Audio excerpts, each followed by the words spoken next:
ये जो हज के एप्लीकेंट्स हमारे पास आए थे उनके लिए स्पेशल ड्राइव लगाया था 25 फरवरी को हमने, और उसमें मोर देन 450 एप्लीकेंट्स हमारे पास आए थे जो हज के, जिनको हज वालों ने, हज ऑफिस ने रिकमेंड किया था हज यात्रा के लिए 2023 के लिए।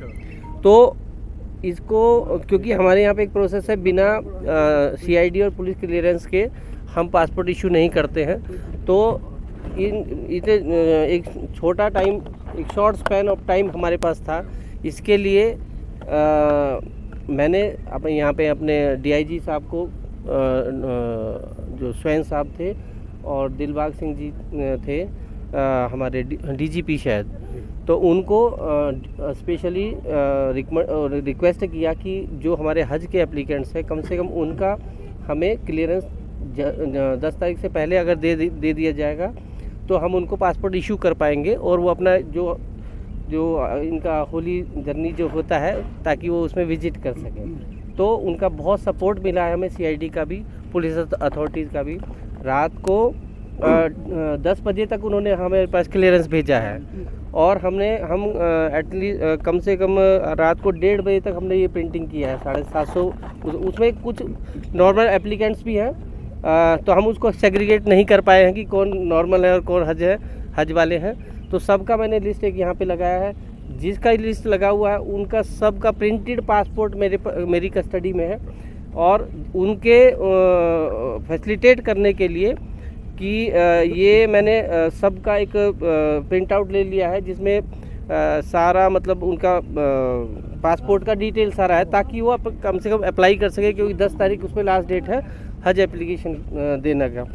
तो इसको मैं शाम को या कल सारा स्पीड पोस्ट से उनके एड्रेस पे पहुंच जाएगा ये सारा। और सर कितने मतलब मुझे जो ये हम जो हमारे पास हज कमेटी ने रिकमेंड करके दिए हैं, वो कल तक 621 का एक डाटा था हमारे पास, जिनमें से हमने 400 आदमियों को 25 तारीख को मतलब एंटरटेन किया था।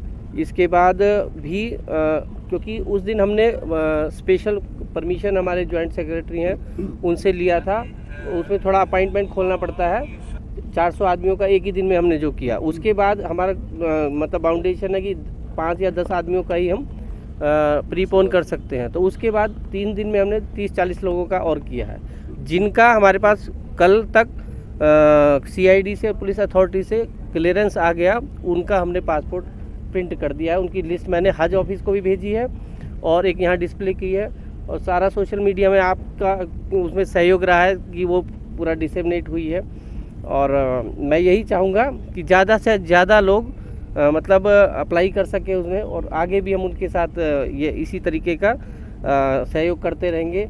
हमारे स्टाफ ने रात को 1:30 बजे तक बैठ के यहाँ पे प्रिंटिंग किया है। सर, आने वाले दिनों में कुछ ऐसा होगा कि देखिए, प्रायोरिटी बेस देंगे? मैं एक चीज़ बताता हूँ, यहाँ JNK और नॉर्थ ईस्ट वालों के लिए ये तत्काल वाला वो सिस्टम हमारे यहाँ पे बैन किया हुआ है। मेरे हाथ में मेरा यही डिस्क्रिप्शन है कि मैं उसका बस, अगर बाद में किसी का आ रहा है, मई में, अप्रैल में अपॉइंटमेंट डेट आ रहा है, उसको मैं प्रीपोन कर देता हूँ इमरजेंसी बेस पे जिसका। लेकिन अभी मैंने हमारे मिनिस्ट्री, हमारे ऑनरेबल जो हमारे जॉइंट सेक्रेटरी हैं, उन्होंने हमें और एक्स्ट्रा 2 स्टाफ को पावर दिया है। तो जितना भी ये अपॉइंटमेंट डेट जो मई में, अप्रैल में जो जा रहा था, विदिन 1 मंथ ये आपको नेक्स्ट डे मिलने लगेगा।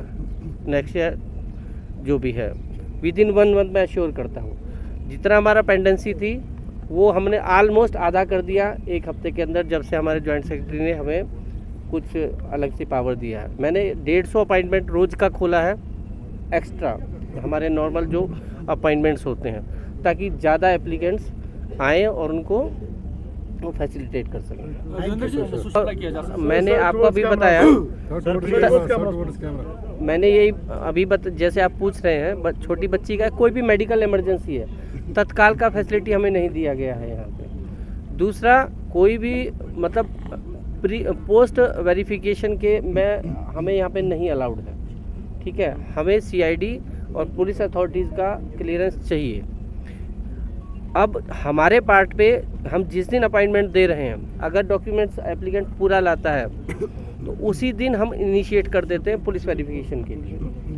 जो भी डिले होता है उनका भी एक सिस्टम है, उनका भी एक तरीका है, तो उनको फील्ड में जाना पड़ता है, उनका कोई भी आदमी जाता है, फिर उनके पास मतलब सैकड़ों हंड्रेड्स ऑफ एप्लीकेशन जाती है वेरिफिकेशन के लिए, तो उनको भी थोड़ा टाइम लगता है। मैं ये नहीं कहता कि वो पूरा सपोर्ट कर रहे हैं। मैंने उनसे मीटिंग तो नहीं हुआ है, बट मैं मीटिंग करने के लिए काफ़ी दिन से बोल रहा हूँ। तो अभी CID ऑफिस जम्मू में है, तो नेक्स्ट मंथ में वो आएंगे, तो इसका हम एक और प्रोसीजर बनाएंगे कि जितना जल्दी वो कर सके, ताकि जैसे ही हमारे पास क्लियरेंस सबका आए तो हम उनको पासपोर्ट इशू कर सकें।